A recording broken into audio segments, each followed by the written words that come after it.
Hi guys, so today we're going to learn how to add beats to your reels. The first thing you want to do is open up Instagram. So I've opened up my last reel. If you watch this reel, you can see that it corresponds with the beats of the music. So what you want to do is you want to screen record a trending audio.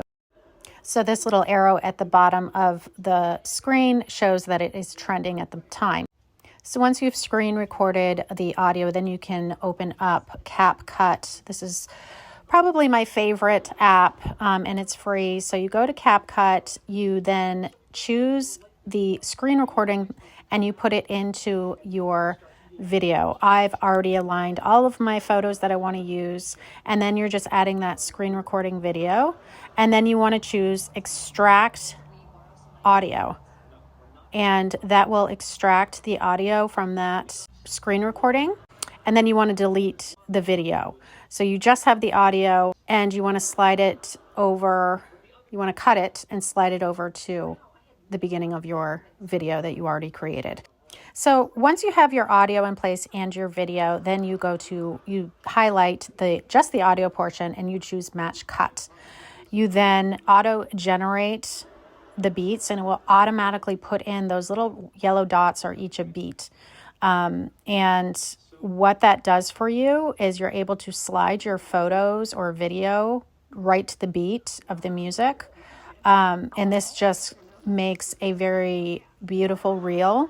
So everything lines up with the beat. And then if you hear another beat in the music you want to add your own beat within, which is what I did, you would then go to highlight the audio again, go back to match cut, and then you can add specific beats in. So I want to add an extra beat here. So I would go to match cut, add a beat. So when you slide over your photo to match the beat, you're going to feel a little vibration, and that'll tell you that you're on the beat. The final step is to upload your video into Instagram. Open your Instagram app, press the plus sign, add reel, and choose the new video. Once you've added the video, you're going to want to choose that music symbol at the top, and you will see where it says original audio. You want to slide that all the way down to the bottom, and then you want to choose the trending music that you have saved, and that will then put the credit to the artist, because if you don't, it's going to show that it's original audio, which it's not, and then you have the chance of Instagram removing the audio from your reel. Play around with it and have fun, because it's actually really easy once you get the hang of it.